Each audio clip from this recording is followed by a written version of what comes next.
History has places it never truly leaves behind. Fields where the soil remembers footsteps, rivers that seem to carry echoes instead of water, and battlefields where nations return, not because they choose to, but because the past demands an answer. Mohács was one of those places. For Hungary, it was not just a name on a map. It was a memory carved so deeply into the national consciousness that even centuries later, armies marched there with more than weapons. They carried ghosts, expectations, and a question that had been waiting since the 16th century. Could what was lost ever be undone? Mohács was never just a battlefield. It was an open scar, one that had never fully closed. In 1526, on this same stretch of Hungarian plain, an entire kingdom collapsed in the space of a single afternoon. The Hungarian army was annihilated by Ottoman forces. King Louis II, fleeing the chaos, drowned in a marsh, his death becoming a symbol of the catastrophe itself. And when the smoke cleared, Hungary as a sovereign power began to fade from the map. What followed was not recovery, but fragmentation. The country was torn into pieces. Central Hungary fell under direct Ottoman rule. The western regions came under Habsburg control. What remained survived only as a fragile buffer state, weak, divided, and constantly threatened. For generations, Hungarians lived in the long shadow of that defeat, long after the cannons of 1526 had fallen silent. So when armies returned to Mohács in 1687, more than a century and a half later, it felt less like coincidence and more like destiny. History had come back to the scene of the crime, asking whether the judgment delivered in 1526 could finally be reversed. The Battle of Mohács in 1687, also known as the Battle of Mount Harsany, unfolded during the vast conflict remembered as the Great Turkish War, which raged from 1683 to 1699. This was not a single campaign, but a grinding, continent-shaping struggle between the Ottoman Empire and the Holy League, led above all by the Habsburg monarchy. The imperial army was commanded by Charles, Duke of Lorraine, and this time, there was no ambiguity in the outcome. The result was decisive, crushing, final. Historians often describe Mohács 1687 as the mirror image of Mohács 1526. That comparison matters. The first battle shattered Hungary and opened the gates to Ottoman domination. The second did the opposite. It marked the beginning of Hungary's reconquest and its systematic reorganization under Habsburg rule. Same land, same name, entirely different fate. Hungarians remembered this distinction. They still do. Memorials at Mohács deliberately reference both battles, one representing national disaster, the other recovery and liberation. Together, they tell a story not just of loss, but of endurance stretched across centuries. In Habsburg memory, Mohács 1687 became more than a military success. It was proof that the tide had finally turned, that Christian Europe was no longer retreating, but advancing against Ottoman power. Yet this victory did not appear out of thin air. The Great Turkish War began with a moment of extreme danger in July 1683, when a massive Ottoman army marched on Vienna. Had the city fallen, the road into southern Germany would have been open. The balance of Europe itself would have shifted, but Vienna held. The siege was broken at Kahlenberg, and with it, something fundamental changed. From that moment onward, the strategic initiative passed firmly into Habsburg hands. Over the next years, imperial armies moved relentlessly forward. Fortress after fortress fell: Esztergom, Vach, Pest. Then came the turning point. Buda, the old Hungarian capital, recaptured in 1686 after more than 140 years under Ottoman rule. The shock to Ottoman leadership was severe, so severe that peace talks were offered. Vienna refused. The Habsburgs understood that moments like this did not come twice. Instead of negotiating, they escalated. Their objective was no longer defense or containment. It was total reconquest. By 1687, the war had taken on an almost religious character, a liberation campaign framed as a Christian counteroffensive against centuries of Ottoman dominance. The imperial field army reflected that confidence. Roughly 40,000 Habsburg troops were joined by around 20,000 Bavarian soldiers sent by Elector Maximilian II Emmanuel. This was no longer a desperate stand. It was a coalition advancing with momentum.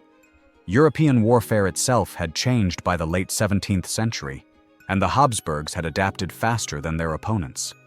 At Mohács, their army operated under a mature combined arms system. Infantry, cavalry, and artillery no longer fought as separate elements, but as parts of a coordinated whole. Artillery, above all, proved decisive. The Habsburgs had mastered something less dramatic than bravery, but far more decisive: logistics. Specialized transport units, engineers, wagon masters, and artillery officers ensured that guns arrived where they were needed, with ammunition, crews, and spare parts intact. The problem was never metal or manpower, it was movement, and the Habsburgs had solved it. The Ottomans, by contrast, were beginning to falter. Their once formidable logistical system, long a cornerstone of their success, was under strain. Repeated defeats after 1683 eroded morale. Leadership weakened, discipline slipped. Extended campaigns exposed cracks in supply lines and command structures that could no longer be concealed. By 1687, those weaknesses were visible. After rejecting peace at the end of 1686, the War Council in Vienna made a calculated but dangerous decision. Instead of pausing to consolidate their gains, they chose to press forward. By April 1687, the objective was clear and uncompromising: the complete recovery of Hungary. To achieve this, the Imperial Command launched one of the most ambitious campaigns of the entire war. The Habsburg army was divided into two major columns, advancing like the jaws of a slowly closing trap. The main force, around 40,000 men, marched south along the Danube under the careful, methodical leadership of Duke Charles of Lorraine. Their target was Osijek near the Drava River, a critical gateway into southern Hungary. Simultaneously, a second army of approximately 20,000 troops under Elector Maximilian II, Emmanuel, advanced along the Tisa River toward Szolnok and Petrovaradin. Together, the Holy League fielded between 50,000 and 60,000 soldiers, an enormous, well-coordinated force by 17th century standards. Just as important as the numbers was the leadership itself. This command structure was unusually strong. Alongside Charles of Lorraine and Max Emmanuel stood a young officer who had not yet made his name, but soon would: Prince Eugene of Savoy. At this stage, he was still learning, observing how large-scale campaigns were truly conducted. But one truth was already clear: armies do not win wars by marching alone. Rivers matter. And the next obstacle, the key to the entire campaign, was the Drava River. On the far bank of the river waited the Ottoman field army, nearly 60,000 men under the command of the Grand Vizier. His position centered on the Osijek Bridge, a structure so vast it defied the modern image of a bridge entirely. Stretching almost 8 kilometers across marshes, floodplains, and river channels, it functioned less like a crossing and more like a fortified causeway, one of the most vital logistical lifelines in the region.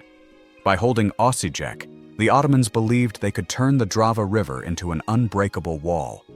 If the Habsburgs failed to cross, they would be trapped on hostile ground, forced to supply tens of thousands of men indefinitely. Time, hunger, and attrition would do the killing. At least that was the theory. When the Imperial army arrived in July, neither side moved. For weeks, the Drava stood between them like a line drawn by fate itself. Cannon stared across the water.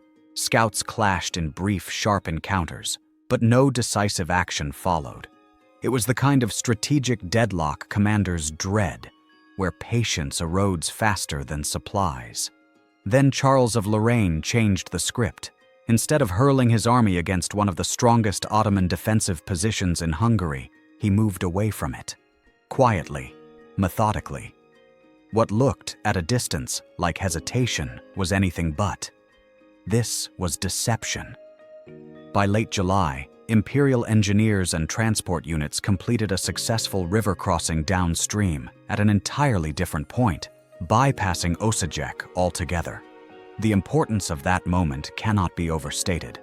Ottoman planning rested on a single assumption: that the Habsburgs could not move large armies efficiently across rivers and marshland.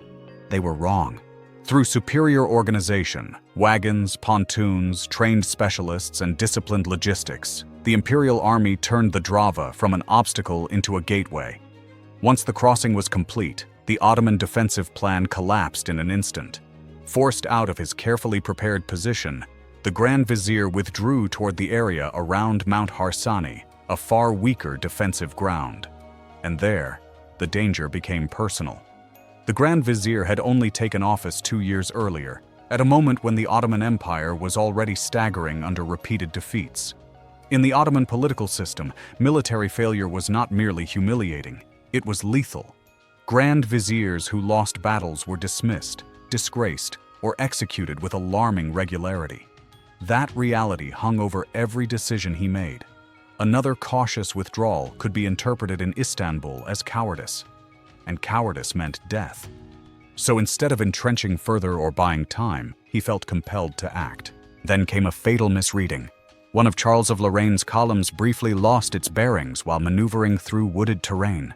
From a distance, Ottoman observers mistook this temporary confusion for something far more promising. It looked like disorder, possibly even retreat. For a commander under immense political pressure, this illusion was irresistible. Believing he had caught the enemy at a moment of weakness, the Grand Vizier ordered a full-scale attack. The date was August 12, 1687. The decision was rushed. The terrain was wrong. And the timing could not have been worse. By choosing to attack near Mount Harsani, he committed his army to ground that favored disciplined infantry and coordinated artillery, precisely the strengths of the imperial army. The battlefield was a tangle of rolling hills, vineyards, uneven slopes, and narrow approaches. It was terrain that punished speed and rewarded cohesion. For cavalry, it was disastrous. Horses lost momentum climbing slopes. Units drifted out of formation. Commanders struggled to see far enough ahead to coordinate attacks. Signals failed. Alignment broke. Every warning sign was there. And yet, this was where the Ottomans chose to fight. The decision was not purely military, it was political. In a system where commanders gambled entire armies to save their own lives, caution often became impossible. Within hours, that gamble began to unravel. The Ottoman attack struck suddenly, aiming to swing around and envelop the imperial right wing. On paper, it was a bold maneuver. The Grand Vizier believed he was exploiting a vulnerable enemy, either withdrawing or stretched thin and unprepared. But he was attacking a mirage. The imperial army was not collapsing. The earlier confusion had already been absorbed. Lines were steady, commanders were alert. And when contact came, the difference between the two military systems became unmistakable. Habsburg infantry stood firm, absorbing the initial odor instead of breaking. Artillery and musket fire tore into Ottoman formations as they advanced uphill, disrupting momentum and cohesion. And the cavalry did not charge blindly. It waited, maneuvered, adjusted. This was combined arms warfare in action. Infantry, cavalry, and artillery operated as a single system, each supporting the others in real time. Leadership reacted quickly.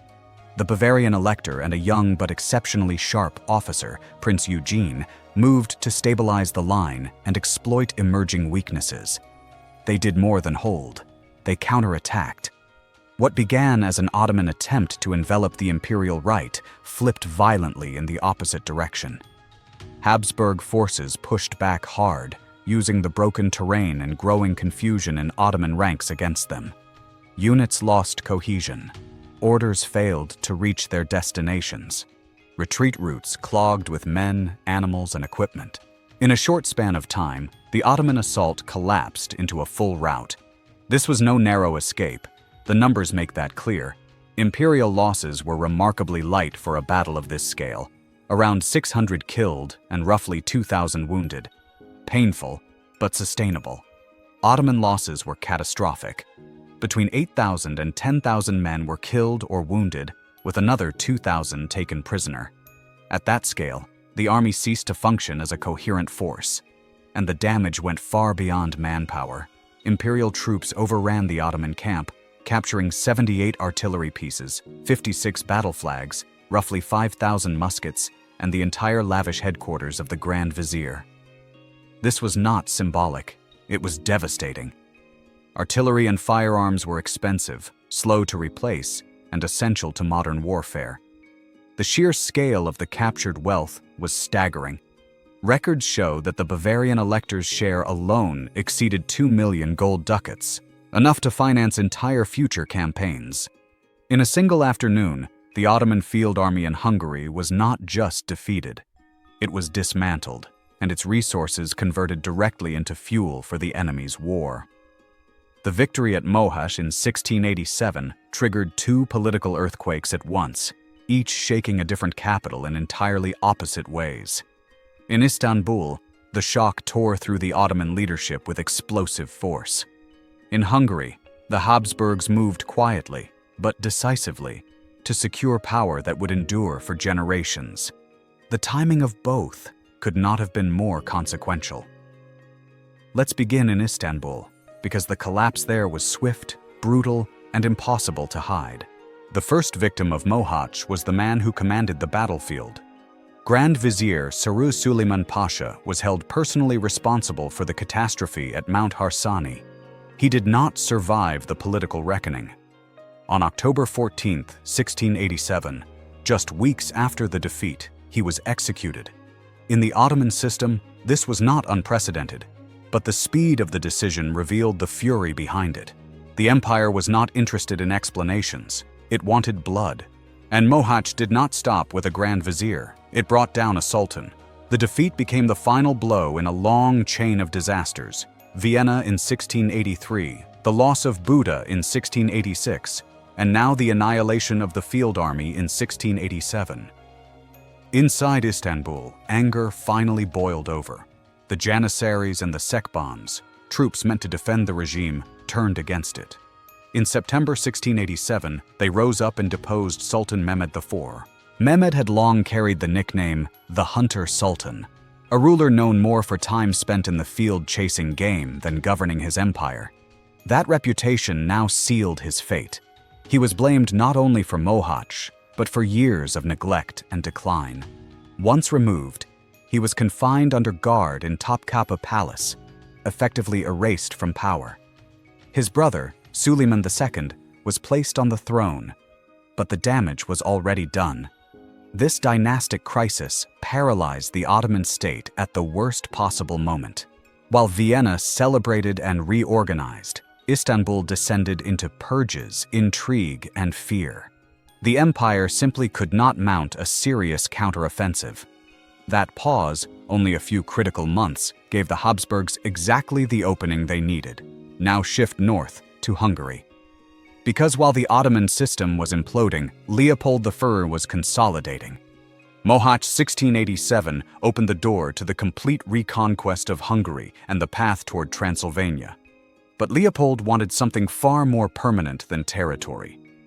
In October 1687, he summoned the Hungarian Diet to Pressburg, modern Bratislava. On paper, it was a constitutional assembly. In reality, it convened under the shadow of imperial armies that had just shattered Ottoman power. The outcome was revolutionary. First, the Hungarian nobility was forced to abandon the jus resistendi, the ancient legal right to resist a king believed to have violated their privileges.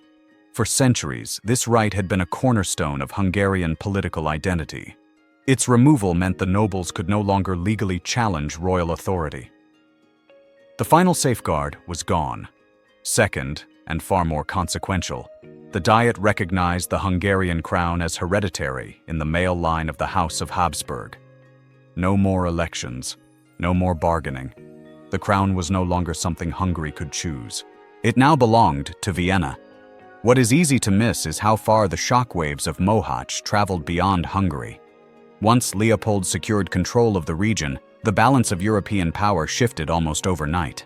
For decades, the Habsburgs had been locked in the east, pouring men, money, and logistics into survival against the Ottomans. By 1687, that burden was lifted. Hungary, once a contested frontier, was firmly under imperial control. and that meant something very concrete. Entire armies were now free to move west. Louis XIV of France noticed immediately. French power had long rested on the assumption that the Habsburgs would remain overstretched. As long as Vienna was fighting for survival, France could dominate the Rhine, occupy disputed territories, and dictate terms backed by force. Mohács shattered that assumption. Leopold was no longer desperate. He was confident, and it showed. When he refused to make the Truce of Ratisbon permanent, rejecting French demands to legitimize earlier territorial gains, Louis XIV recognized the warning. This was not stubborn diplomacy. It was a signal. The Habsburg war machine, freed from the Ottoman front, might soon turn west. Louis did not wait to find out. In 1688, French forces crossed the Rhine, igniting what became the 9 Years' War, a full-scale continental conflict involving France, the Habsburg monarchy, England, the Dutch Republic, and multiple German states. A single battlefield victory in Hungary had shifted the balance so dramatically that Europe's strongest power chose war rather than risk falling behind. In Hungarian historical memory, Mohács 1687 is remembered as a moment of release, almost a correction written into history itself. The contrast with Mohács 1526 could not be sharper. The first had been a national catastrophe, the death of King Louis II, the collapse of the medieval kingdom, and nearly 2 centuries of division and Ottoman rule. The second, fought just kilometers away, symbolized the opposite: reconquest, reunification, and survival. This contrast became central to how the battle was remembered. Memorials and historical narratives deliberately place the two Mohács side by side, one representing loss, the other redemption. In this framing, the Habsburgs appear as liberators of Christian Hungary, ending Ottoman dominance and restoring the crown.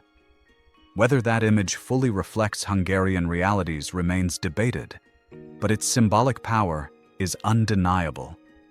And the story does not end with memory. Modern archaeology has added new layers of understanding. Excavations of mass graves and battlefield sites around Nagy Harsanyi have allowed historians to reconstruct casualty patterns with greater accuracy and confirm how terrain shaped the battle. Uneven slopes, vineyard rows, and narrow approaches, described in contemporary accounts, are now physically visible on the ground. These findings reinforce written sources, explaining why Ottoman formations collapsed so rapidly and why imperial infantry and artillery held such a decisive advantage. When you step back, Mohács 1687 becomes something rare in history, a battle that mattered both immediately and permanently. It reshaped Hungary's future, destabilized the Ottoman Empire, and triggered a chain reaction that led directly to a major war in Western Europe. Few single days on a battlefield can claim that kind of reach, but Mohács can. And this is where its deeper meaning comes fully into focus. On the battlefield, it was a military victory. In Pressburg, it became something even greater, a constitutional one. In a matter of weeks, Leopold achieved what the Habsburgs had failed to secure for nearly 150 years, a permanent legal grip on Hungary.